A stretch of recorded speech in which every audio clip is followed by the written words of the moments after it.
Lake Como, summer home of the Italian aristocracy. Here in the foothills of the Alps, nature has carved a bastion of wealth and privilege.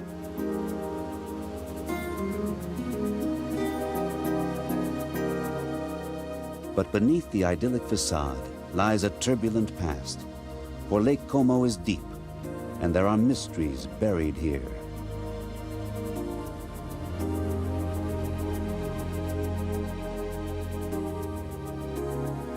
It was in the quiet town of Dongo, here on Lake Como, that Italian fascism met its violent end in April 1945. Here, the dictator Benito Mussolini, the famed Il Duce, was arrested and executed. The end of one story, the beginning of another.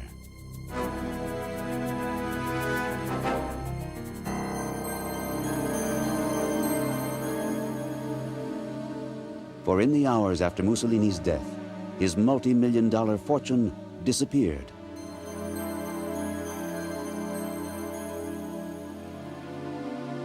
It would become known as the gold of Dongo, l'oro di Dongo, and it was the last mysterious legacy of a cruel dictator.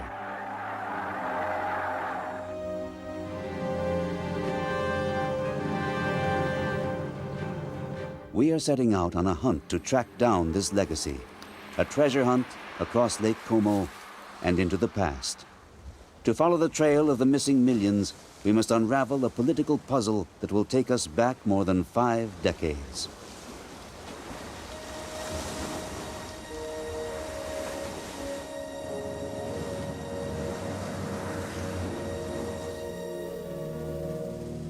Italy, 1943. On the evening of July 9th, the Allies land in Sicily, and with each passing week, they drive northward. Italy is soon split in two. The south under the control of the Allies, and the north still occupied by the Germans.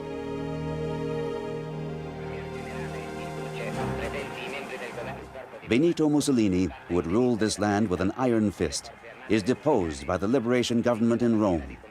But Hitler's Germany still has a use for him. In a smart propaganda move, they put Mussolini in charge of a puppet government in northern Italy.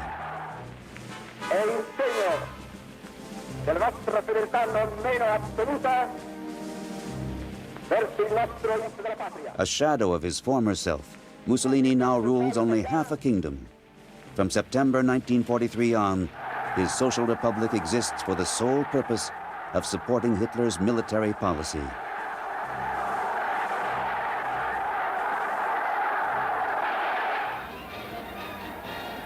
But as the Western Allies advance, Mussolini knows that the end is coming.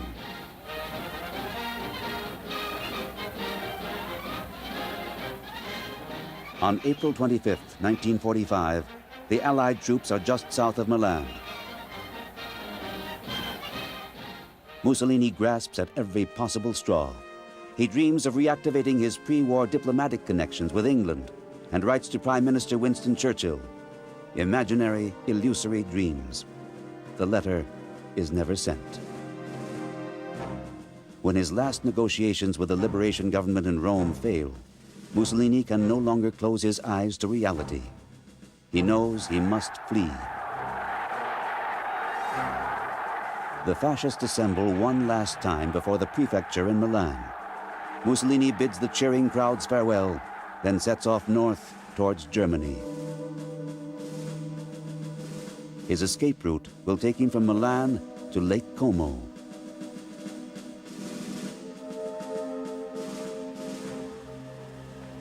In the early hours of April 27th, at Como's City Hall, Mussolini begins the final leg of his journey.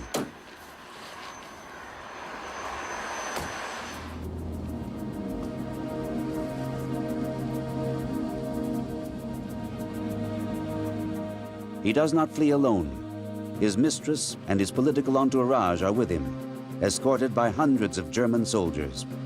With 38 military trucks and a dozen civilian cars with crates full of gold and jewels, they make a highly conspicuous cortege.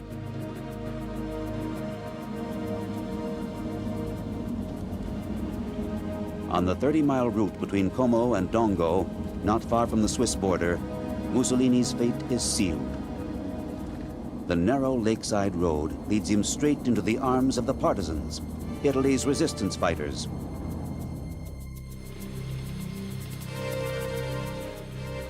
From the small chapel on the hills above Dongo, the partisans of the 52nd Garibaldi Brigade watch the military convoy approach. Then they leap into action. Setting up a blockade between the villages of Musso and Dongo, they trigger a startling chain of events that the Italians will later recount as the facts of Dongo.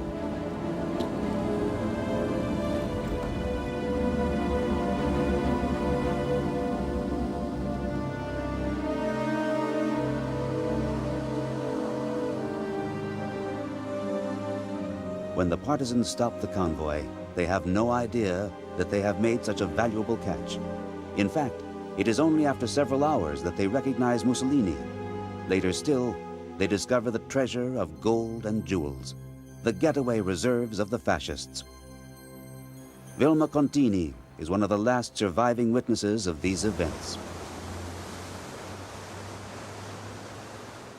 The convoy reached Dongo on the morning of April 28, 1945, and had come to a halt in the section between Dongo and Musso because the partisans had put some stones and a tree trunk on the road the night before.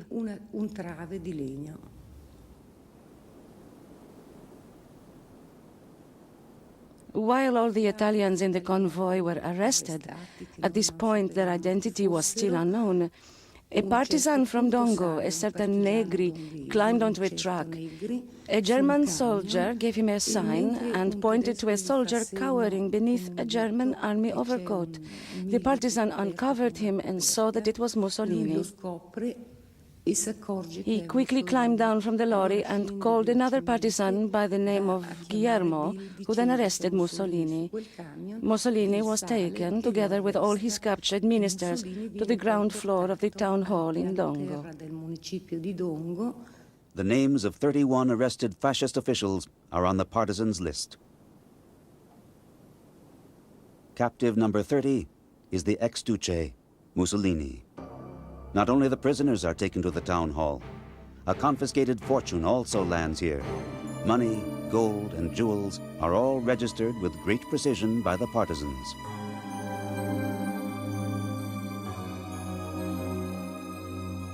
Including the jewelry of Mussolini's mistress, Clara Petacci.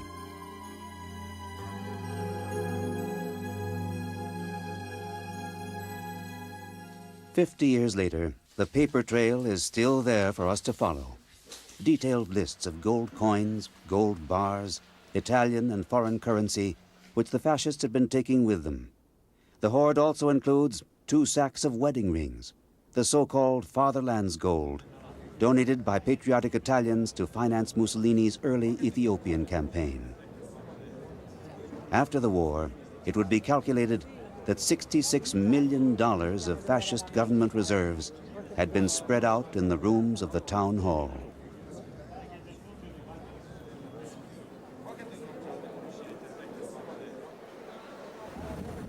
In short order, the partisans informed the National Liberation Committee, the provisional government of liberated Italy, about the capture of Mussolini and his ministers. And in a matter of hours, their fate will be decided. These will be among the last pictures of them ever taken.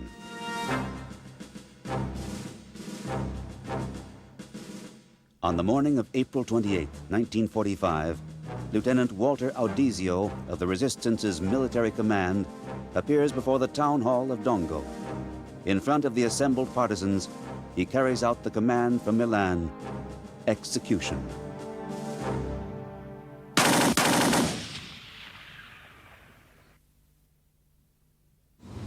"50 years later, the bullet holes still recall the scene of brutal retribution.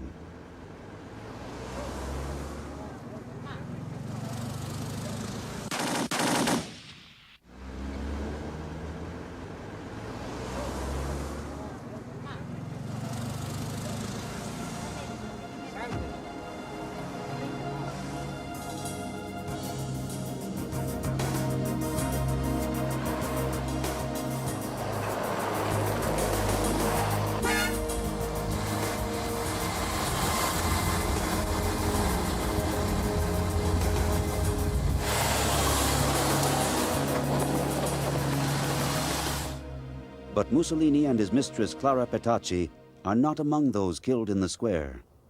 On the night of their arrest, they are taken to another hiding place, a farmhouse in the nearby town of Bonzanigo.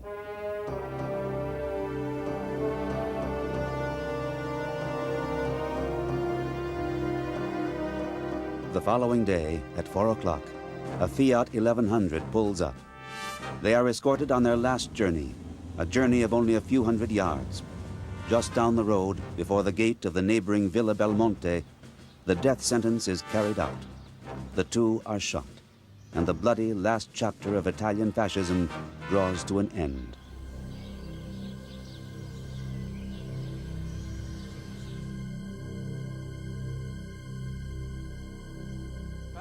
The corpses are taken to Milan in a truck, and the next day, on the Piazza Loreto in Milan, thousands of people crowd into the square to see the bodies of Mussolini and his ministers. For many, this is a moment of retribution, a moment to celebrate freedom from 2 decades of dictatorship. Whom he led to disaster after promising them an empire through 20 strutting and corrupt years.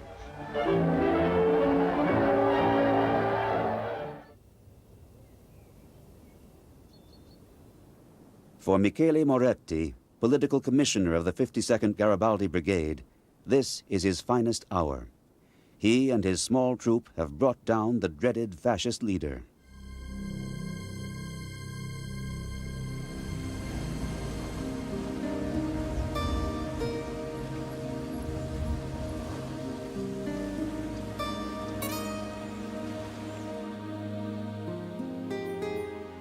Moretti and his partisans have spent most of the war in hiding, living high in the mountains around Lake Como in the stone huts above Dongo. They have survived by being elusive, mysterious.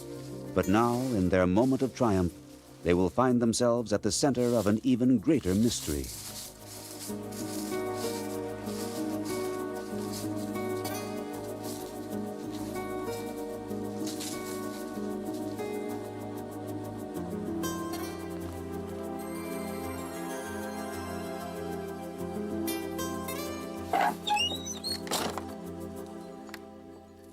Dovilio Copez, who fought alongside of Michele Moretti, remembers him well. We owe our lives to Moretti. He was not a man of many words, but what he said right. Right in the sense that he taught us to understand what resistance really means. He was the one who made us understand why we were in the mountains. Moretti explained that to us. Yet Moretti's role is to be a strange and thankless one, for his name will become wrapped up in the curious disappearance of the fascist millions. In the hours after Mussolini's capture, word spreads of the fabulous treasures now at the town hall. But in the confusion, their exact location is already unclear. Italian fascists and German soldiers are trying to buy their freedom. 2 Germans went to the back with me, and there they showed me 33 million lire. I think there was also a case there with jewels, but I'm not quite sure. But one thing I am sure of, the 33 million was there. Copez is not to be tempted, but others are. The people of Italy are poor and starving in the aftermath of war. A convoy brimming over with valuables is too great an enticement. Part of what was found was given to the commando, but not all of it. The prevailing attitude at this moment was one of grab what you can. It is now an open secret that some of the riches which the fascists were carrying made their way into private pockets. How much actually disappeared in this way? This is the central question in the trial of Padua, which opens 12 years later in 1957. During the trial, public interest concentrates on Michele Moretti. He was the one charged with keeping an eye on the gold, the one who brought it out of Dongo. Moretti testifies, "I took the gold to Como and handed it over to the commander at the square. There I met Angelo, who was an important inspector ordered to take the money to the National Liberation Committee in Milan. That's all I know.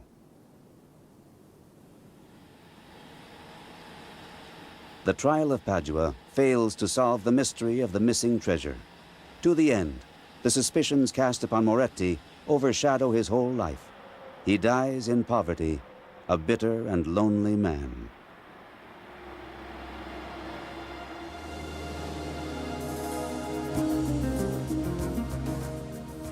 What did happen to the gold? Some believe the Italian Communist Party seized the entire fortune as compensation for financing the resistance struggle. Some of it would have been due them, but certainly not all.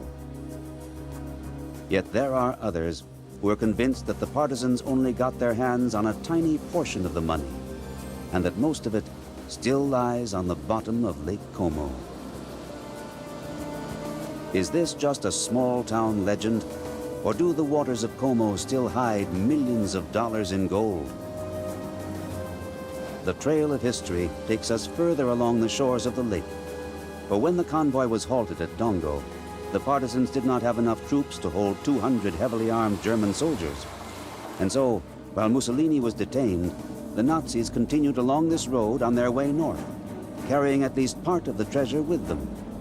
This is the path we must follow. A few miles behind Dongo lies the Ponte del Passo. It was here that the partisans halted the Germans again and ordered them to disarm before continuing. As Dovilio Copez remembers, it was a standoff, a bluff. I made it clear to the Germans that if they went any further, I would blow up the bridge. And that frightened them. They didn't drive over the bridge because they were afraid that the bridge would be blown up. Actually, we couldn't have blown it up because it hadn't been mined. The situation was volatile. The Germans were nervous.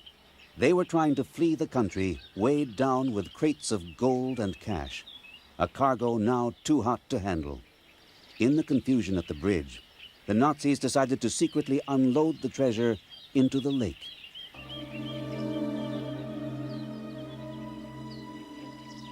Soon after the war, two fishermen would find over 100 pounds of gold at the mouth of the river Mera, not far from the Ponte del Passo. But how much more remains? The placid surface of Como yields no evidence. But as we set out across the lake, we are part of a great tradition. Treasure hunters have flocked here since the 1950s and gone away empty-handed.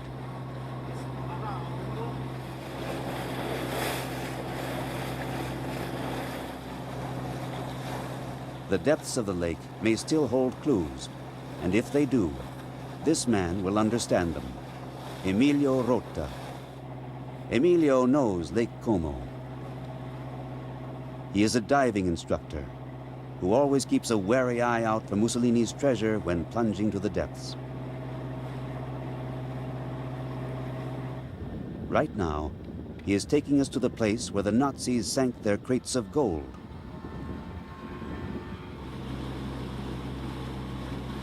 So far, Emilio hasn't discovered anything. We've had a look around on our diving expeditions just for fun, in our spare time, never professionally, but we haven't found anything yet.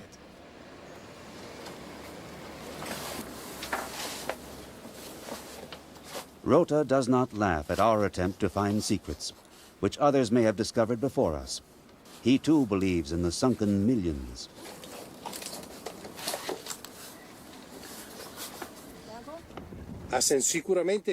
Absolutely. If the treasure exists, then it's in the lake. The myth of the treasure is too big. If somebody had found it, then we'd have heard about it. On our diving expedition, we hope to find traces of the past at the bottom of the lake. If not Mussolini's treasures, then perhaps some guns or sacks, anything that breathes life into history.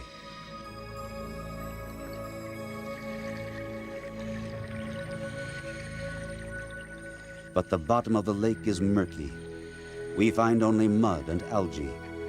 According to Emilio Rota, this is why the gold has never been found.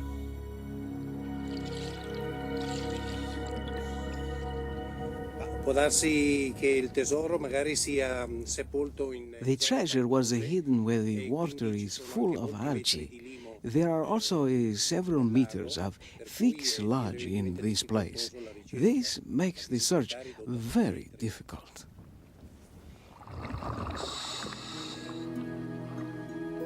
And so, once more, we set out to search the bed of the lake.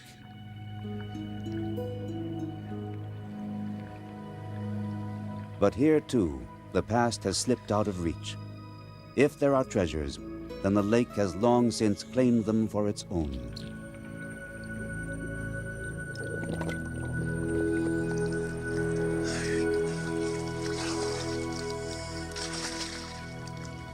In the end, finding the gold will demand more than just one or two divers.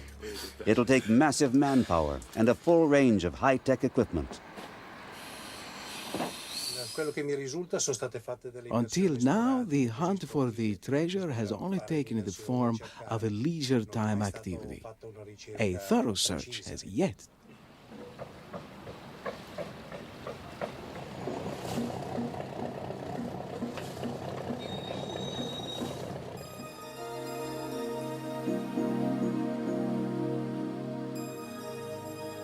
Until it is, our path will take us back into the mountains that ring Lake Como.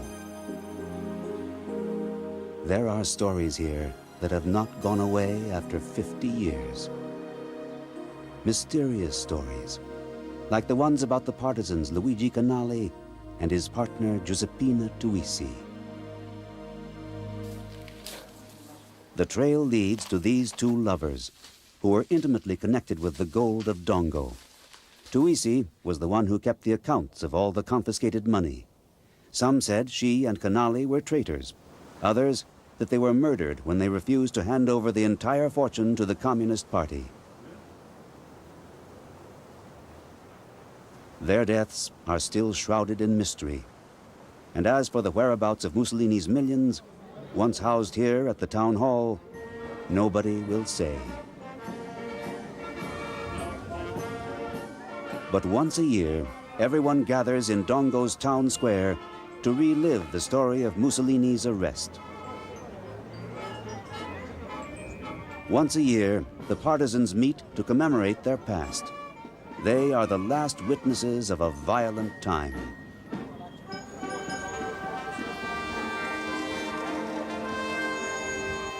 Some of them were in the famous 52nd Garibaldi Brigade, which celebrated its victory and its capture of Mussolini in the streets of Como at the end of the war. If they are still celebrating today, there is good reason. 77,000 partisans died in the struggle against the fascists, the struggle to make Italy free. On this day, they are remembered for their sacrifice.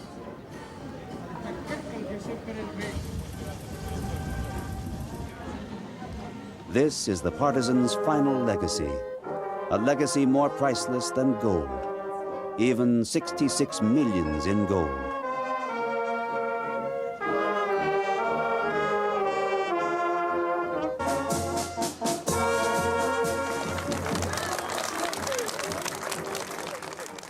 Today, times have changed.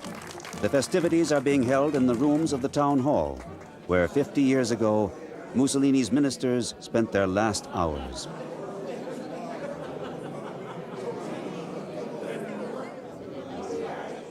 Have the mysteries of a treasure which caused an international sensation 5 decades ago now faded into the oblivion of history?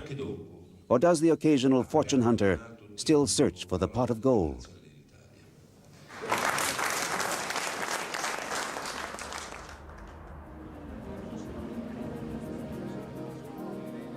For anyone drinking an espresso on the terrace of the Albergo Dongo, it's hard to imagine that this peaceful seaside resort was once the setting for a tumultuous political thriller.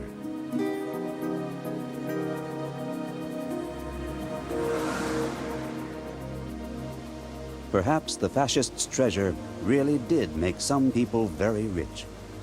Perhaps it is still concealed in the depths of Lake Como. Either way, the mystery remains. For successful treasure hunters never talk, and the waters of the lake, they guard their secret.